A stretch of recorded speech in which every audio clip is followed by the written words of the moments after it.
السلام علیکم ورحمۃ اللہ وبرکاتہ نحمده ونصلی علی رسولہ الکریم اما بعد فاعوذ باللہ من الشیطان الرجیم بسم اللہ الرحمن الرحیم رب اشرح لی صدری ویسر لی امری واحلل عقدۃ من لسانی یفقہوا قولی۔ رسول اللہ صلی اللہ علیہ وسلم نے فرمایا، جس نے مجھ پر ایک مرتبہ درود بھیجا اللہ تعالیٰ اس پر 10 رحمتیں نازل فرمائے گا، اس کی 10 غلطیاں معاف کر دی جائیں گی اور اس کے 10 درجات بلند کر دیے جائیں گے۔ قال رسول اللہ صلی اللہ علیہ وسلم من صلی علی صلاۃ واحدۃ صلی اللہ علیہ 10 صلوات وحطت عنہ 10 خطیئات ورفعت له 10 درجات۔ کتنی زیادہ فضیلت ہے درود پڑھنے کی۔ ایک دفعہ درود پڑھنے سے کیا ملتا ہے؟ 10 رحمتیں آتی ہیں اور 10 غلطیاں معاف ہوتی ہیں اور 10 درجات بلند ہوتے ہیں۔ کس قدر اس کی فضیلت ہے۔ اب یہ کہ جب کوئی بیمار ہو تو اسے اس بیماری کے علاج کے لیے درود شریف کی کثرت کر دینی چاہیے۔ نبی کریم صلی اللہ علیہ وسلم پر کثرت سے درود بھیجیں۔ پہلے ہم یہ سارے درود ایک دفعہ پڑھیں گے، پھر اس کے بعد ہم درود شریف پر بات بھی کریں گے۔ اے اللہ محمد اور آل محمد پر رحمت نازل فرما۔ اے اللہ محمد پر جو نبی امی ہیں اور آل محمد پر رحمت نازل فرما۔ اے اللہ رحمت نازل فرما محمد پر اور آپ کی بیویوں پر اور آپ کی اولاد پر، جیسا کہ تو نے رحمت نازل فرمائی آل ابراہیم پر، اور اپنی برکت نازل فرما محمد پر اور آپ کی بیویوں اور آپ کی اولاد پر، جیسا کہ تو نے برکت نازل فرمائی آل ابراہیم پر، بے شک تو بہت تعریف والا ہے، خوب شان والا ہے۔ اے اللہ رحمت نازل فرما محمد پر اور آل محمد پر، جیسا کہ تو نے رحمت نازل فرمائی ابراہیم پر اور آل ابراہیم پر، بے شک تو بہت تعریف والا خوب شان والا ہے۔ اے اللہ برکت نازل فرما محمد پر اور آل محمد پر، جیسا کہ تو نے برکت نازل فرمائی ابراہیم پر اور آل ابراہیم پر، بے شک تو بہت تعریف والا خوب شان والا ہے۔ سوال یہ پیدا ہوتا ہے کہ انسان بیماری کی صورت میں درود شریف کیوں پڑھے؟ اس کے پیچھے کیا حکمت ہے؟ درود شریف ہم نماز میں بھی پڑھتے ہیں، صبح شام کے اذکار میں بھی پڑھتے ہیں، ویسے بھی پڑھتے ہیں، لیکن بیماری کے دوران کسی مریض کو خاص طور پر درود شریف کی تلقین کرنا، سب سے پہلی بات یہ کہ جو ایک بار بھی پڑھے گا اس پر اللہ تعالیٰ کی 10 رحمتیں آئیں گی، اور جب اللہ تعالیٰ کی رحمت ہوگی تو پھر کیا ہوگا؟ یعنی درود شریف اللہ سبحانہ تعالیٰ کی رحمت لانے کا ذریعہ ہے۔ انسان سوچتا ہے نا کہ میں کوئی ایسا کام کروں جس کی وجہ سے مجھ پر اللہ تعالیٰ کی رحمت نازل ہو۔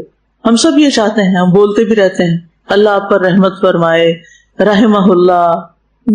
تو پھر کوئی ایسا کام کرنا چاہیے کہ جس سے رحمت آئے، اور ان میں سے آسان ترین کام درود شریف پڑھنا ہے۔ اگر اللہ کی رحمت ہو گئی تو بیماری باقی رہ سکتی ہے؟ نہیں رہے گی۔ اور پھر اس میں آپ دیکھیے کہ درود شریف میں رحمت کے ساتھ ساتھ برکت کی بھی آپ نے بات پڑھی، تو جس پر رحمت اور برکت ہو جائے وہ پھر کبھی خیر سے خالی نہیں رہ سکتا، اس کی پریشانی دور ہوگی ہی ہوگی انشاءاللہ۔ اور پھر آپ دیکھیے 10 غلطیاں معاف ہو جائیں گی۔ اب ہماری بہت سی بیماریاں، ہمارے اوپر آنے والی مشکلات ہماری اپنی ہی غلطیوں کا نتیجہ ہوتی ہیں، تو جب ہماری غلطیاں معاف ہونے لگیں گی تو اس کا فائدہ کیا ہوگا؟ انشاءاللہ شفا ہوگی۔ ہم جس مقصد کے لیے پڑھ رہے ہیں درود شریف، وہ مقصد پورا ہوگا، اور پھر 10 درجات بلند ہوں گے۔ جب درجات بلند ہوں گے آپ اللہ کے قریب ہوں گے، قرب پائیں گے، اللہ کی نظروں میں اچھے انسان بنیں گے، تو انشاءاللہ اللہ سبحانہ وتعالیٰ آپ کی دعائیں سنے گا۔ تو درود شریف جو ہے یہ ایک تیر بہدف ہدف کا مطلب ہے جو آپ کا گول ہے، ٹارگٹ ہے، جہاں آپ چاہتے ہیں کہ جا کے وہ چیز لگے یا وہ چیز ہو جائے، تو یہ ایک نسخہ ہے بہترین جس کو ہم عام طور پر اگنور کر دیتے ہیں۔ قرآن مجید میں سورۃ الاحزاب میں آیت نمبر 56 اللہ سبحانہ تعالیٰ اہل ایمان کو حکم دیتے ہیں، بے شک اللہ اور اس کے فرشتے نبی پر صلات بھیجتے ہیں، درود بھیجتے ہیں۔ اے لوگو جو ایمان لائے ہو اس پر صلات بھیجو اور سلام بھیجو، خوب سلام بھیجنا، خوب یعنی زیادہ سے زیادہ۔ یہاں لفظ صلات کو ہم نے صلات سے ہی ترجمہ کیا ہے۔ صلات کا ایک مطلب رحمت بھی ہے، ذکر خیر بھی اور دعا بھی، یعنی لفظ صلات جب ہم کہتے ہیں اللہم صلی علی، تو جب اللہ تعالیٰ کی طرف منسوب ہو تو رحمت مراد ہوتی ہے۔ فرشتے اور مومنین ذکر خیر کرتے ہیں آپ کا، دعائیں کرتے ہیں. تو صلاۃ ایک بہت جامع لفظ ہے، اس لیے جب ہم نبی صلی اللہ علیہ وسلم پر صلاۃ بھیجتے ہیں تو اس کا مطلب ہے کہ اللہ سبحانہ تعالیٰ سے ہم دعا کرتے ہیں کہ اللہ تعالیٰ آپ پر رحمت نازل فرمائیں. اور جب کوئی کسی کے لیے رحمت کی دعا کرتا ہے تو اس کا کیا فائدہ ہوتا ہے؟ فرشتے اس کے لیے وہ دعا کرتے ہیں، اور فرشتے جو صلاۃ بھیجتے ہیں وہ آپ کے لیے برکت کی دعائیں کرتے ہیں. ایک اور قول کے مطابق فرشتوں کی طرف سے صلاۃ استغفار کرنا اور آپ کے لیے رحمت کی دعا کرنا ہے. اور امت جو آپ کی طرف صلاۃ بھیجتی ہے، جس کو درود کا ترجمہ کیا جاتا ہے اردو میں، تو اس کا مطلب ہے آپ کے لیے دعا کرنا. اور یہ بھی کہا جاتا ہے کہ اس کا مطلب ہے آپ کے حکم کی تعظیم کرنا، آپ کے حکم اور آپ کے جو فرامین ہیں، مثلاً احادیث ہیں، ان کی تعظیم، یعنی ان کو ایک امپورٹنس دینا اپنی زندگی میں، جو بھی آپ نے فرمایا یا جو آپ نے کیا. تو درود بیسیکلی نبی صلی اللہ علیہ وسلم کے ہم پر احسانات کا شکر ادا کرنا ہے کہ آپ نے ہمارے ساتھ بہت خیر و بھلائی کی ہے. اور یہ ایک ثابت شدہ بات ہے کہ نبی صلی اللہ علیہ وسلم نے ہمیں ایک ایسا کامل دین دیا ہے کہ جو آج تک تحریف سے محفوظ ہے، جبکہ پچھلی امتوں کی کتابیں اور ان کے احکامات جو تھے ان کے اندر تحریف ہو گئی تھی. اور یہ تاریخ کا ایک بڑا مشکل دور تھا جب آپ نے یہ کام کیا، آسان نہیں تھا، بہت مخالفتیں ہوئی تھی. آپ نے سیرت پڑھی ہوگی، بچپن سے ہی ہم پڑھتے رہتے ہیں، پہلی جماعت سے کچھ نہ کچھ شروع ہو جاتا ہے سلسلہ. تو اس میں آپ نے دیکھا ہوگا کہ سب سے پہلے مکی دور ہی آتا ہے. کتنی شدید مخالفت ہوئی تھی آپ کی، کتنی مشکلات ہوئی تھی. یہ یعنی ایک مشکل ترین مشن تھا، اور اس میں آپ کے ساتھی، آپ کے صحابہ، آپ کے خاندان نے ہر وہ قربانی پیش کی جو اس کام کو مکمل کرنے کے لیے ضروری تھی. اگر وہ پیچھے ہٹ جاتے تو پھر یہ سب نعمتیں ہم تک نہ پہنچتی. اس میں اللہ کے رسول صلی اللہ علیہ وسلم نے تو خیر سب سے زیادہ قربانی کی، لیکن جو آپ کے ساتھی تھے اور جو آپ کے اہل خانہ تھے انہوں نے بھی بہت اذیتیں برداشت کی. تو اس لیے جب ہم درود بھیجتے ہیں تو پھر کیا کرتے ہیں؟ آل محمد بھی کہتے ہیں، ازواج بھی کہتے ہیں، اصحاب بھی کہتے ہیں، ذریت بھی کہتے ہیں. ان سب کے لیے ہم دعائے رحمت کیوں مانگتے ہیں؟ کس وجہ سے؟ کہ ان سب نے بہت قربانیاں کی تھی. کس لیے؟ دین کی حفاظت کے لیے، دین کو لوگوں تک پہنچانے کے لیے. اور الحمدللہ ہم سب بھی اسی سلسلے کی ایک کڑی ہیں.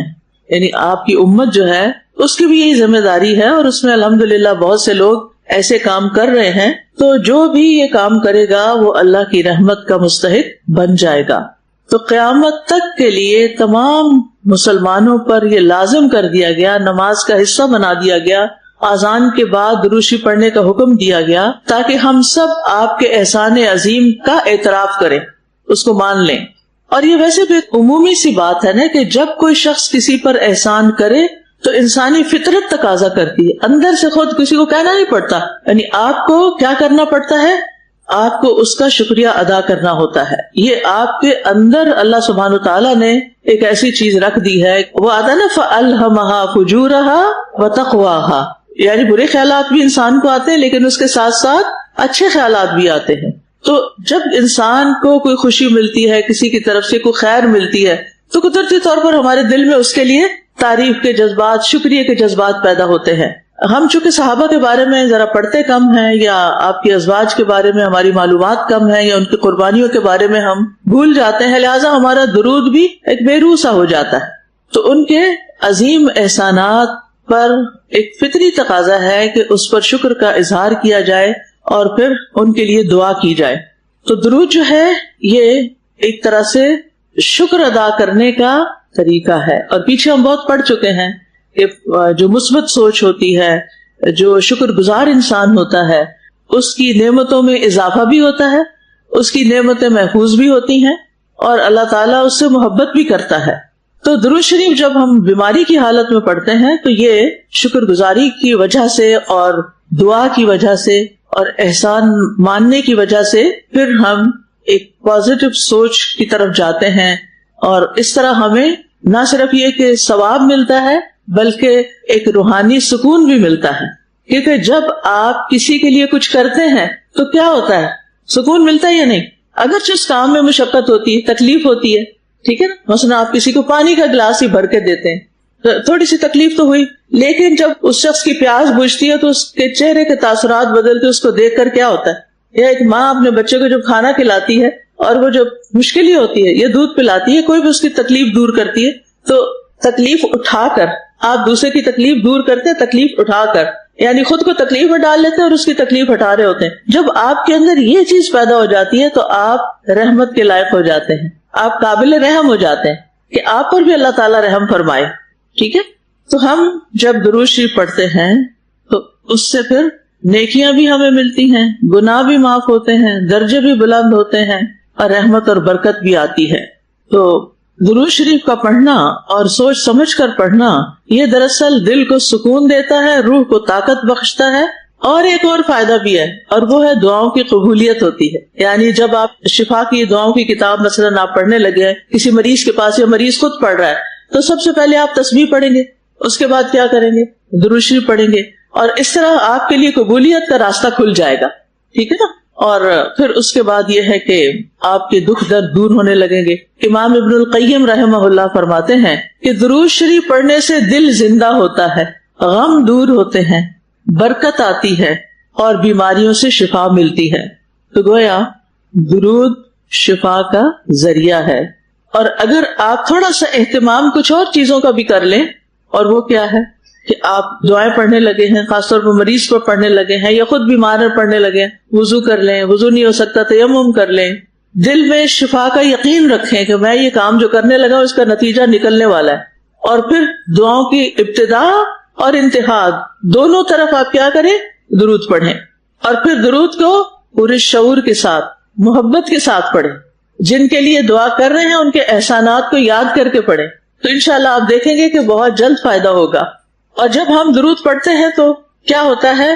ہم درود پڑھتے ہیں، فرشتے ہمارے لیے دعا شروع کر دیتے ہیں، اور برکتیں نازل ہونے لگتی ہیں، اور ہم انشاءاللہ آخرت میں پھر نبی صلی اللہ علیہ وسلم کی سفارش کے مستحق بھی ہوں گے۔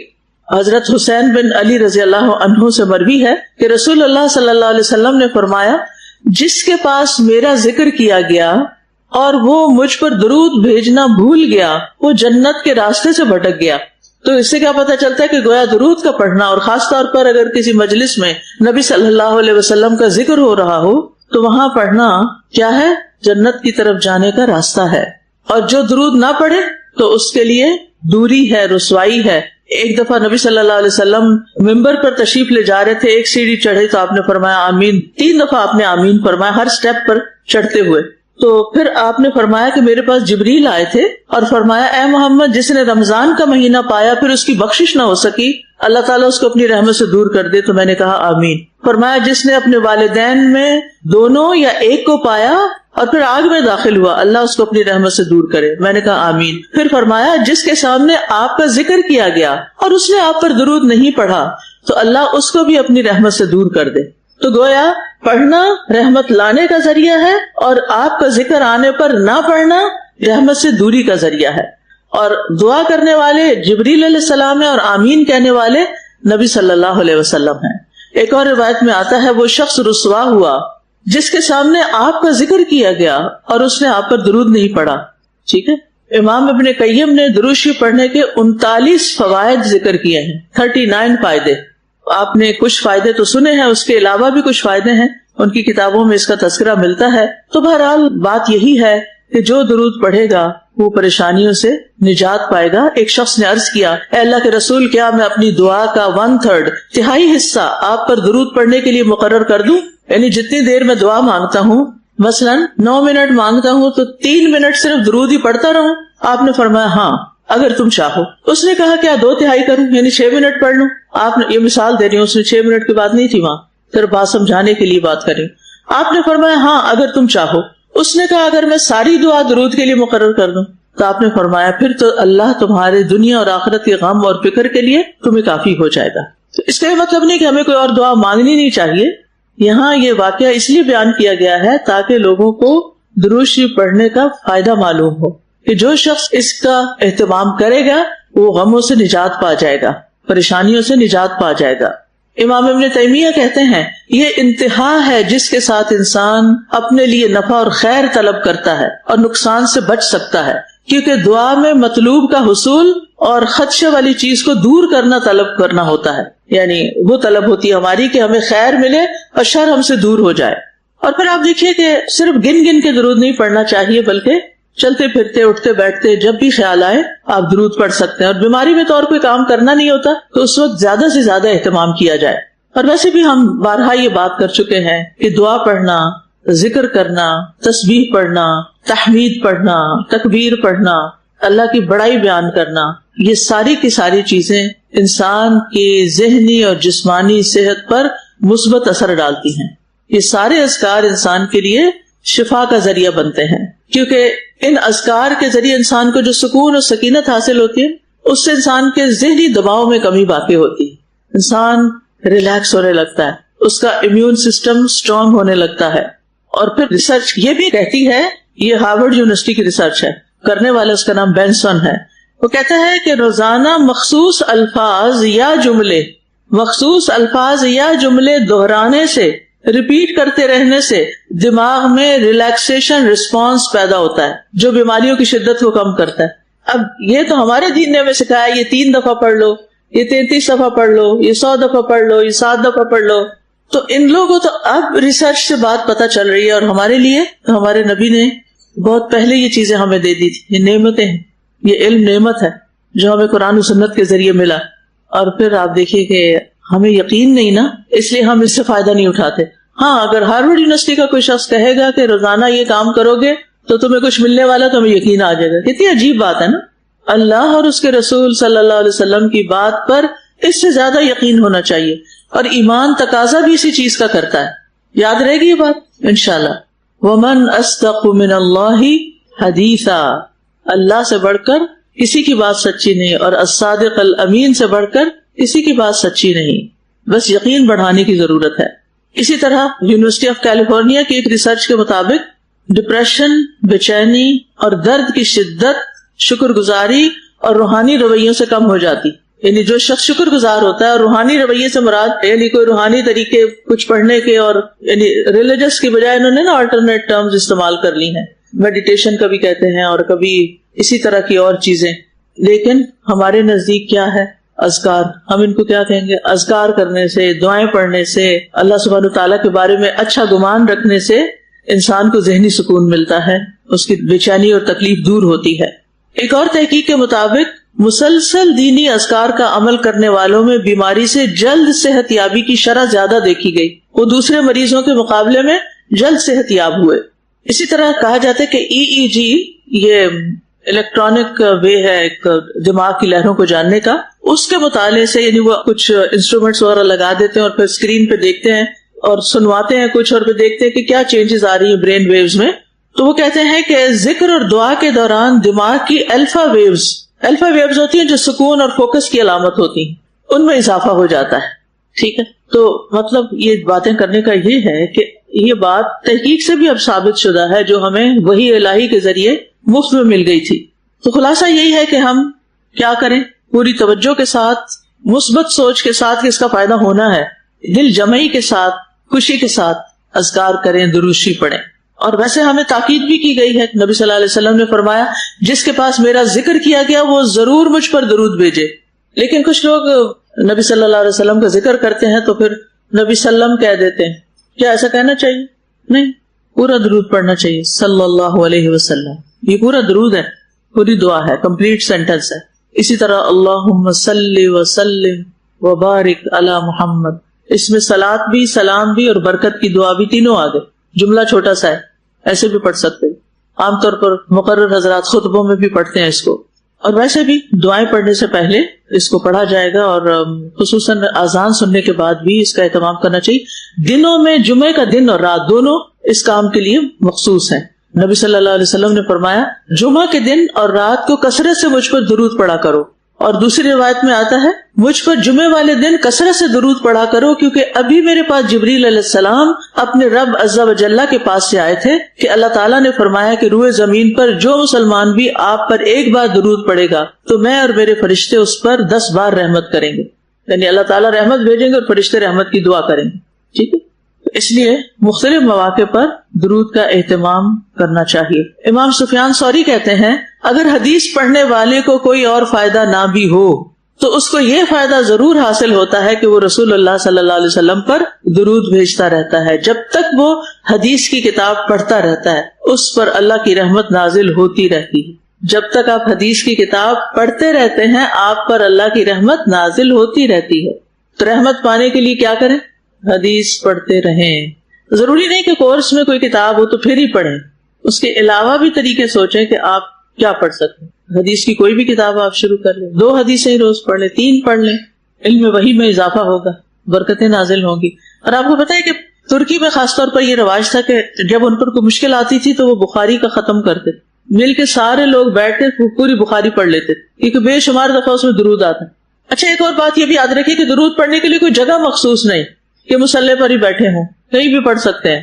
اور اس کے علاوہ تعداد بھی مقرر نہیں کہ اتنی دفعہ ضرور پڑھنا ہے, سوائے صبح شام کے اذکار کے 10 دفعہ اس میں بتایا گیا. پھر آپ دیکھیے کہ ایک سوال کیا جاتا ہے, کیا پیریڈز میں درود شریف پڑھ لیں؟ یہ سوال کرتے ہیں نا لوگ. پیریڈز کی حالت, نفاس کی حالت درود شریف پڑھنے میں رکاوٹ نہیں ہے, آپ پڑھ سکتے ہیں. ٹھیک ہے, بغیر وضو کے بھی پڑھ سکتے ہیں. وضو کے ساتھ پڑھنا زیادہ افضل ہے لیکن بغیر وضو کے بھی آپ پڑھ سکتے ہیں. اچھا بعض لوگ کئی ہزار دفعہ پڑھتے ہیں دن میں درود, آپ کو پتا ہے. یعنی کچھ لوگوں کو میں نے خود پرسنلی دیکھا کہ وہ ہر وقت ذکر کریں, ان کے ہونٹ ہل رہے ہوتے ہیں. تو میں نے پوچھا کہ آپ کیا پڑھتی ہیں, تو انہوں نے کچھ تعداد بتائی جو مجھے یاد نہیں. ان کی والدہ نے شاید ان کو سکھایا تھا اور اس وقت سے وہ مسلسل پڑھتی رہتی. اور ان کے شوہر حافظ ہیں اور وہ دن اور رات میں ایک قرآن پڑھ لیتے, چلتے پھرتے کام کاج کرتے. یعنی ان کا روٹین ہے روزانہ کا. کیسے کیسی ہمتیں ہیں لوگوں کے پاس, کیسے کیسے اللہ نے ان کے لیے رحمت اور برکت کے دروازے کھولے. وہ کون سی چیز ہے جو ہم ایسی کر رہے ہیں جو عام لوگ نہ کرتے ہیں؟ کوئی تو ہونی چاہیے نا, ایک ایکسٹرا مائل تو جانا چاہیے. ہمیں کس کو فالو کرنا چاہیے؟ ان کو جو نیکیوں میں ہم سے آگے ہیں یا جو پیچھے ہیں. لیکن نارملی ہم کیا کرتے ہیں, وہ بھی تو نہیں کر رہا, ابھی اس نے بھی نہیں کیا, وہ تو مجھ سے زیادہ جانتا ہے, اس نے بھی نہیں کیا, تو کیا فرق پڑتا ہے, یہ کر لے پھر میں بھی کر لوں گی. میرے لیے کوئی رول ماڈل ہی نہیں, کوئی انسپریشن ہی نہیں, میں کیا کروں, کوئی موٹیویشن نہیں. یہ نہ سوچا کریں. آپ موٹیویشن بنے دوسروں کے لیے, آپ انسپریشن بنے دوسروں کے لیے, آپ لیڈ کریں دوسروں کو. صرف فالوور بن کے ہی جینا ہے, خود اپنے طور پہ کچھ نہیں کرنا اور اپنی طرف سے دوسروں کے لیے خیر نہیں عام کرنی. تو سستی سے باہر نکلیں اور سستی دور کرنے کے لیے بھی درود پڑھیں. اور ایک فائدہ یہ بھی ہوگا کہ جتنا آپ درود پڑھیں گے نا, آپ کو نبی صلی اللہ علیہ وسلم سے محبت ہو جائے گی. اور یہ محبت اتنی خوبصورت چیز ہے کہ آپ سوچ ہی نہیں سکتے. آپ کو پھر اپنی تنہائی میں کیا نہیں ہوگا, کوئی ڈپریشن نہیں ہوگا, آپ کے ہلکے ہلکے آنسو آئیں گے, آپ کے دل میں نبی صلی اللہ علیہ وسلم کی یاد ہوگی, کوئی قربانی کا موقع کہ کس موقع پر آپ نے کیسی قربانی کی, مختلف سچویشن یاد آئیں گی. درود شریف پڑھ رہے ہوں گے اور آپ خیالوں میں مدینہ پہنچے ہوئے ہوں گے. تو زندگی میں کچھ تو کرنا ہے نا, اور کچھ نہیں, چلو محبت ہی کر لیں. لیکن ایک محبت جب ہوگی تو پھر کام بھی ہوگا, سنت کی پیروی بھی ہوگی, کچھ کریں گے بھی صحیح. کیونکہ جو جس سے جتنی محبت کرتا ہے اس کو اتنا زیادہ یاد کرتا ہے اور اس کا تذکرہ دوسروں میں بھی کرتا ہے. تو بہرحال ہمیں کثرت سے درود بھیجنا چاہیے. پیاری استاذہ, قرآن میں اللہ تعالیٰ فرماتے ہیں نا, وَرَفَعْنَا لَكَ ذِكْرَكَ, ہم نے آپ کے ذکر کو بلند کر دیا. لیکن آپ سوچیں کہ وہ ذکر بلند کیسے ہوا. مسلسل قربانیاں دی, مسلسل صحابہ کی ٹریننگ کی اور کوئی تبدیلی کے نعرے نہیں لگائے. خاموشی سے ان کے دلوں کو بدل دیا. اور دل بھی ان کے ایسے بدلے استاذہ کہ دین ان کے لیے کوئی پارٹ ٹائم جاب نہیں تھا. صحابہ کے لیے دین ان کا پیشن تھا, ان کا ویژن تھا, ان کا مشن تھا. تو بہت ہی خوبصورت قربانیاں ہیں جو رسول اللہ صلی اللہ علیہ وسلم نے ہمارے لیے کی. پھر آپ دیکھیں نا, وَلَقَدْ آتَيْنَاهُ أَجْرَهُ فِي الدُّنْيَا, نبی صلی اللہ علیہ وسلم کے ساتھ حضرت ابراہیم کی چونکہ قربانیاں بہت زیادہ, ان کے خاندان کی قربانیاں, ان کا بھی اجر اللہ نے دنیا میں ان کو دیا. یہ درود شریف پڑھنا نبی صلی اللہ علیہ وسلم کے لیے دنیا میں ان کو ملنے والا اجر ہے, اور رفعنا لک ذکرک جو ہے یہ دنیا میں ملنے والا اجر ہے. استاذہ آپ نے بات کی نا کہ کس طریقے سے ہماری نیند میں افیکٹ ہوتا ہے, تو I was thinking and I was relating, اس طرح ہمارے دین نے ہمیں رات کی بھی روٹین سکھا دی ہے. کیونکہ الفا اسٹیٹ میں جانے کے لیے بھی آپ کو کچھ چیزیں کرنی پڑتی ہیں. نیند کے لیے الفا اسٹیٹ ہونا بہت ضروری ہے. اکثر لوگ رات کو کیفین لے لیتے ہیں, چائے پی کے سو جاتے ہیں, اندیش سے کہ ہمیں نیند آ جاتی ہے. ٹھیک ہے, آ جاتی ہے نیند کچھ لوگوں کو چائے پی کے, مگر وہ الفا اسٹیٹ ریچ نہیں کر پاتے, اور پھر صبح اٹھ کے وہ تھکے ہوئے, اور کمر میں درد ہے, شولڈرز میں درد ہے. تو آئی واز ونڈرنگ کہ کس طرح ہماری رات کی روٹین ہے, کہ جس میں ہم نے رات کے عشاء کے بعد کہتے ہیں کہ سو جانا چاہیے, آخری کام عشاء ہونا چاہیے, پھر اذکار ہیں, پھر سورہ بقرہ کی آخری آیات ہیں, پھر سورہ ملک ہے, یہ قرآن کا ذکر ہے سارا نا. تو ذکر آٹومیٹکلی ہماری اسٹیٹ کو بھی چینج کر دیتا ہے, دل کی بھی اور برین کی بھی فریکوینسی کو تبدیل کر دیتا ہے, اور اتنا آسان طریقہ ہے ہماری الفا اسٹیٹ میں جانے کا, تو جو کہ ہمارے دین نے ہمیں سکھا دیا. ثواب کا ثواب ساتھ, یعنی آرام بھی فرما رہے ہیں، سکون بھی آ رہا ہے، اور آپ اجر بھی کما رہے ہیں، درجات بلند ہوئے چلے جا رہے ہیں۔ سلطان صلاح الدین ایوبی بڑا مشہور، آپ سب جانتے ہیں، صلیبی جنگوں کا ہیرو، اور بہت بڑے فاتح تھے اور بہت اچھے مسلمان بھی تھے، تو بہت سخت مارکے پیش آتے تھے۔ یونائٹڈ فورسز یورپ سے آ جاتی تھی، اور بڑے بڑے اس وقت کے ٹاپ کنگز اور نائٹس سارے یورپ سے آتے، اور اتنے اتنے مشہور بہادر جیسے رچرڈ دی لائن ان کا نام آتا ہے ہسٹری میں، اتنے لوگوں کو فیس کرنا، اور ان کے ساتھ تو ایک لمیٹڈ فورس تھی، اور ان کی جو حکومت تھی اس وقت مصر اور بعد میں دمشق تک چلی گئی، دیٹ از آل۔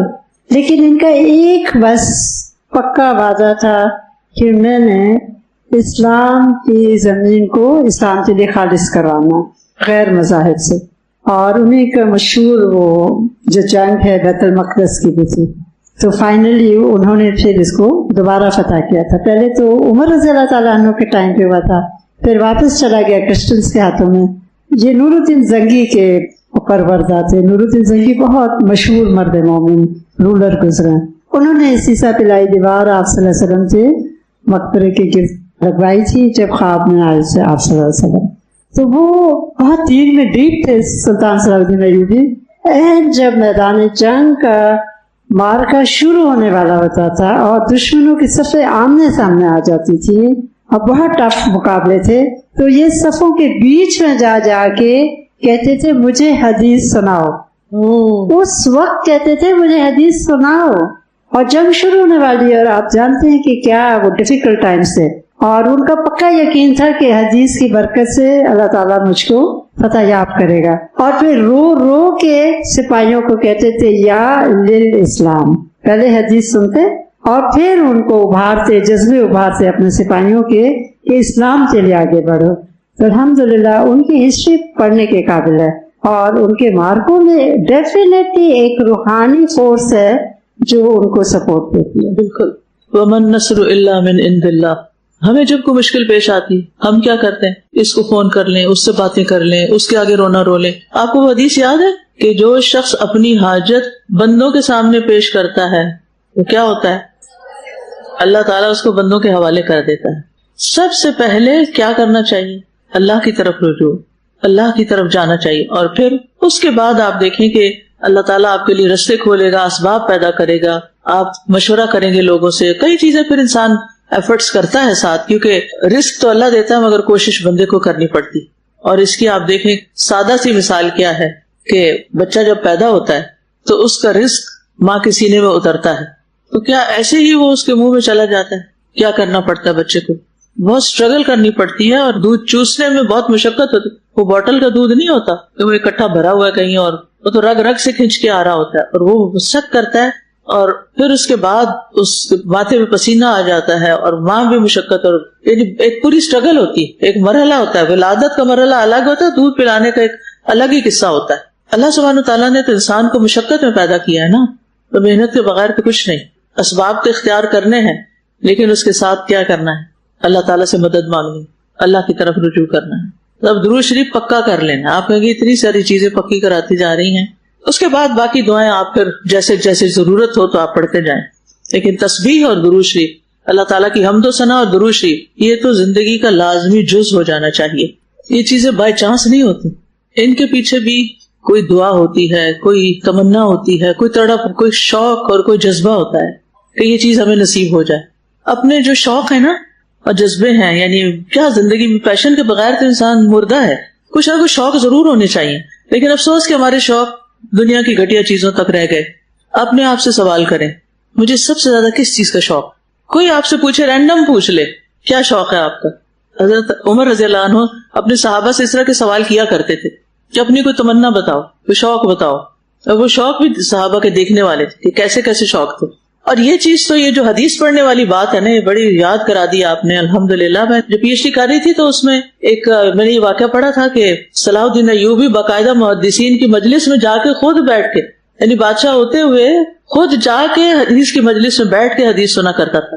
ایک تو نا جنگ کے موقع پر کہتا تھا اور سناؤ مجھے، اور ایک یہ کہ جب عام حالات ہوتے تھے تو مجالس حدیث میں حاضر ہوتا تھا۔ یعنی انسان ایسے مقام پر پہنچ جائے جہاں اتنی عزت ہو اس کی، اور پھر اتنی عاجزی کہ علم کی مجلسوں سے محبت اور علم کی مجالس میں بیٹھنے کا شوق، اور وہ بھی حدیث کی مجالس.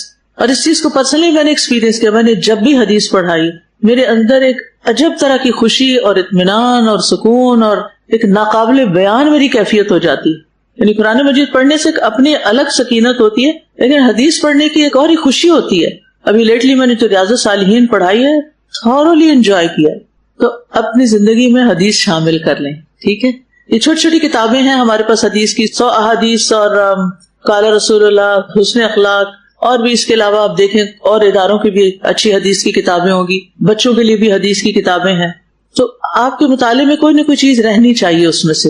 بلکہ آپ ایسے کریں کہ وہ حدیث کی کتاب لے لیں اور اپنے گھر میں اپنے گھر کا سرکل کریں، اپنے بچوں کے ساتھ، اپنے بہن بھائیوں کے ساتھ، اپنے والدین میں سے کسی کے ساتھ ہر روز مل کے ایک حدیث پڑھ لیں.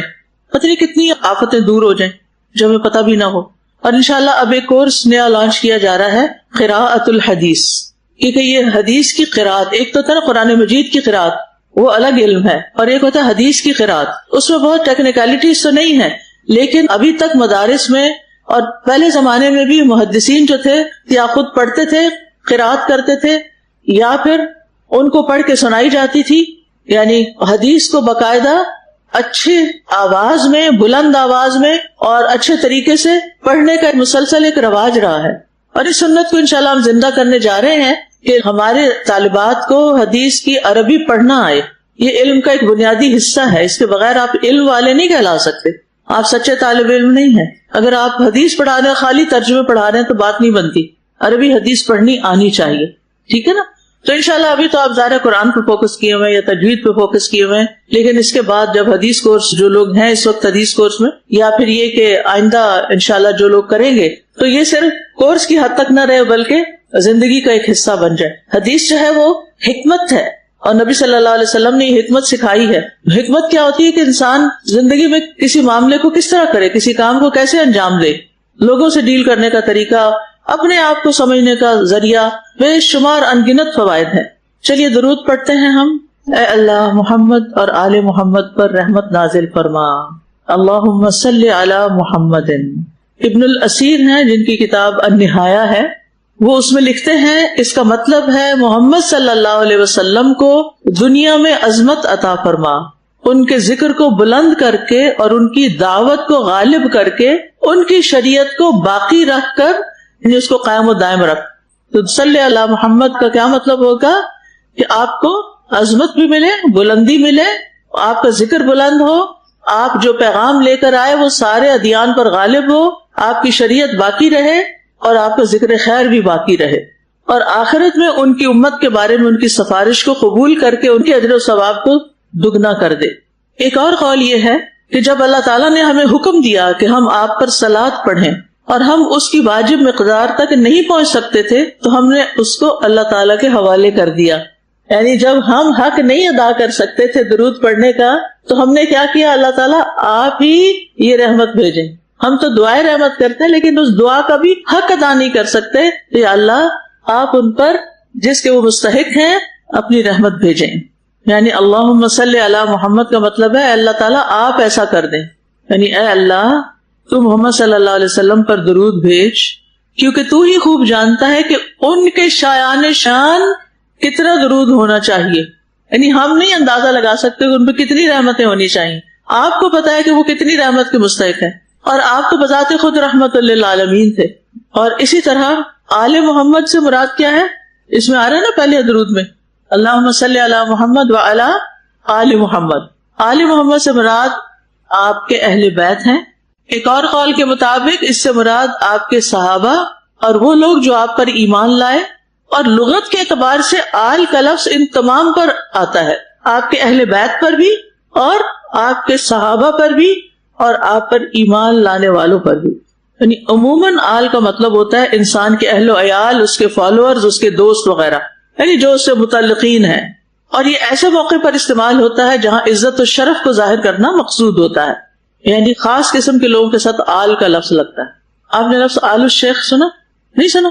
کتاب التوحید کا پتہ کس کی لکھی ہوئی؟ نہیں پتا. محمد بن عبد الوہاب کی، جن کے ماننے والوں کو لوگ کیا کہتے ہیں، یہ سب کو پتا ہے، یہ اچھی طرح پتا ہے. وہابی کا پتا ہے اور محمد بن عبد الوہاب کا نہیں پتا. ان کا نہیں پتا نا، اسی لیے پھر وہ وہابی کو برا سمجھتے ہیں. اگر ان کا پتا چل جائے کہ انہوں نے کیا کیا اور وہ کون تھے تو وہابی لفظ کی نفرت آپ کے دل سے نکل جائے. ان کے جو آل اولاد ہے نا اس کو آل الشیخ کہتے ہیں، اور یہ پورا کنبہ قبیلہ ہے سعودی عرب میں. اور جس بندے کے نام کے ساتھ آل الشیخ لگ جاتا ہے نا اس کو بہت عزت دی جاتی ہے. پھر یعنی کہیں بھی اگر کسی دفتر میں کوئی جائے اور اپنا کارڈ دکھائے نام کے ساتھ آل الشیخ لگا ہوا ہے تو وہ اس کو رسپیکٹ دیں گے. تو آل کا لفظ جب کسی خاص شخصیت کے ساتھ لگتا ہے تو وہ دراصل اس کو فلاں کی آل، یعنی آپ اس سے تعلق رکھتے ہیں، آپ اس کی آل ہیں. تو ہم آل شیخ تو نہیں، لیکن کیا ہیں؟ آل محمد صلی اللہ علیہ وسلم.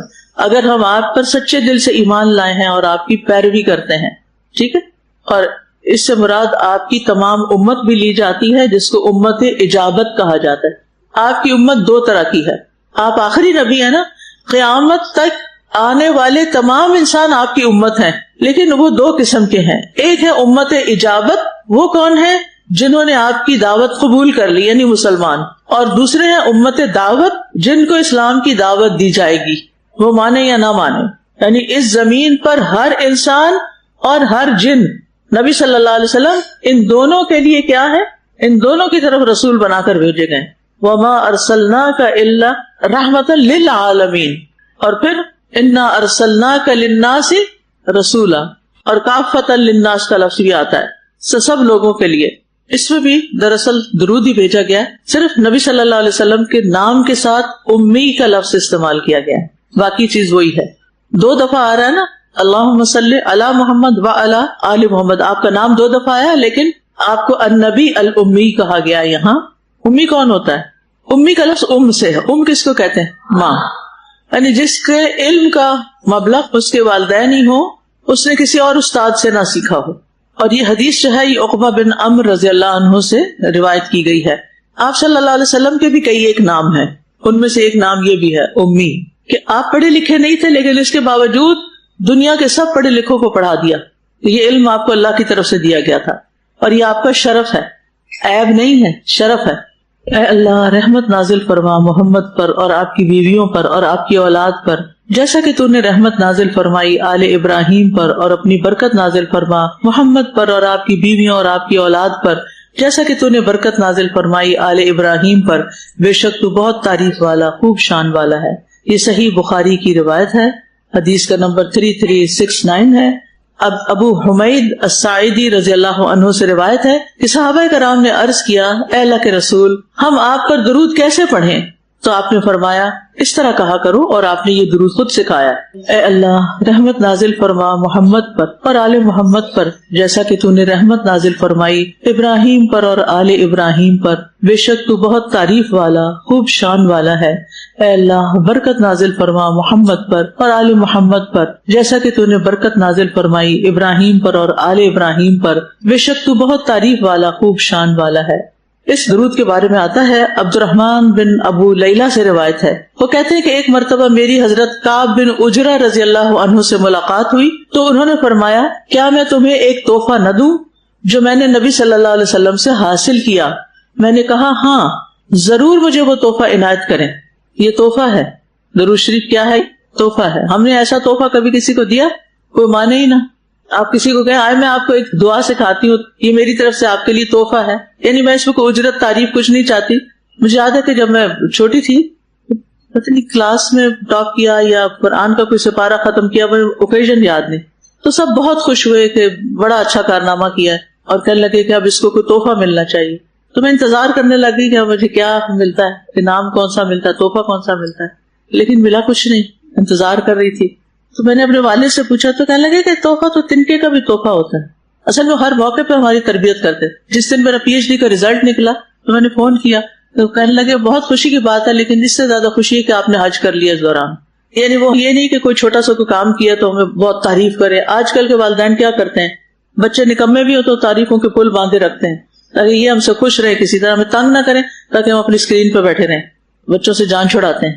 تو تربیت کے اپنے اپنے انداز ہوتے ہیں. تو اس دن سے وہ تنکے والی بات تو مجھے کبھی بھولی ہی نہیں نا، کہ تنکا بھی تحفہ ہوتا ہے یا انعام ہوتا ہے. یعنی اصل چیز کوئی مادی چیز نہیں ہوتی، آپ کو جو اکنالجمنٹ ملتی ہے کہ ہاں آپ نے یہ اچیو کر لیا، یہی کافی ہے. تو بہرحال وہ تحفہ کیا تھا؟ انہوں نے بیان کیا کہ ہم نے رسول اللہ صلی اللہ علیہ وسلم سے پوچھا تھا، اے اللہ کے رسول، ہم آپ پر اور آپ کے اہل بیت پر کس طرح درود بھیجا کریں، کیونکہ اللہ تعالیٰ نے آپ پر سلام بھیجنے کا طریقہ تو خود ہی ہمیں سکھا دیا ہے. تو آپ نے فرمایا یوں کہا کرو، اور پھر یہ درود شریف پڑھا. تو اس میں آپ دیکھیے ایک درود شریف میں باقی تو صلات ہی ہے آپ پر اور آپ کے آل پر، اور پھر جیسے ابراہیم علیہ السلام پر اور ان کی آل پر تھی. نئی چیز جو ہے وہ انکا حمید مجید ہے، اور پھر اللہ مبارک بھی ہے، برکت کی بات بھی ہے. یعنی بارک اللہ محمد، ان کا مطلب کیا ہے کہ اے اللہ جو تو نے محمد صلی اللہ علیہ وسلم کو شرف اور کرامت اور عزت عطا کی ہے، آپ اس کو بڑھاتے رہیں. برکت کے معنی میں کیا آتا ہے؟ افزائش اور دوام، دونوں چیزیں ہوتی ہے برکت میں. یعنی یہ تعریف زیادہ سے زیادہ لوگ کرتے رہیں اور اس کے ساتھ ساتھ یہ قائم بھی رہے. برکت میں دو چیزیں پائی جاتی ہیں، یعنی چیز کا زیادہ ہونا اور قائم رہنا. یعنی نبی صلی اللہ علیہ وسلم کی خیر و برکت اور آپ پر اللہ کی رحمت و برکت قائم رہے. اور پھر اللہ تعالیٰ کی تعریف کی گئی آخر میں، انکا حمید مجید. حمید فعیل کے وزن پر ہے، مبالغے کا صیغہ ہے، اور اس کا معنی مفعول والا ہے. یا اللہ تو محمود ہے، تیری تعریف کی ہوئی ہے، تو اپنی ذات میں محمود ہے، اپنی صفات میں، اپنے افعال میں، تو ہر حال میں قابل تعریف ہے. اور یہ تیری تعریف تیری مخلوق کی زبانوں پر ہے. ساری کائنات اللہ تعالیٰ کی تعریف کر رہی ہے. تو اللہ سبحانہ و تعالیٰ محمد صلی اللہ علیہ وسلم کی تعریف بھی کرتے ہیں، اس لیے حمید حامد کے معنوں میں بھی آ سکتا ہے، لیکن حمید محمود کے معنوں میں ہے کہ اللہ تعالیٰ آپ تو قابل تعریف ہیں اور آپ کے سارے ہی کام اچھے ہیں، آپ محمد صلی اللہ علیہ وسلم پر رحمت بھیجیں. اور پھر مجید کا مطلب ہوتا ہے مجد والا، بزرگی والا، عظیم ذات، بہت رحمت اور کرم فرمانے والا رب. ٹھیک ہے، تو آج عام دنوں سے ذرا زیادہ درود شریف پڑھیے. ٹھیک ہے، اور یہ جیسے انہوں نے مشورہ دیا نا، روٹی پکاتے ہوئے پڑھ لیں، سالن بناتے ہوئے پڑھ لیں، تو آپ بھی اپنی زندگی کی روٹین دیکھیں، کس روٹین میں کس کام کے ساتھ آپ نے درود پڑھتے رہنا ہے. وآخر دعوانا ان الحمد للہ رب العالمین. سبحانک اللہم وبحمدک، اشہد ان لا الہ الا انت، استغفرک واتوب الیک.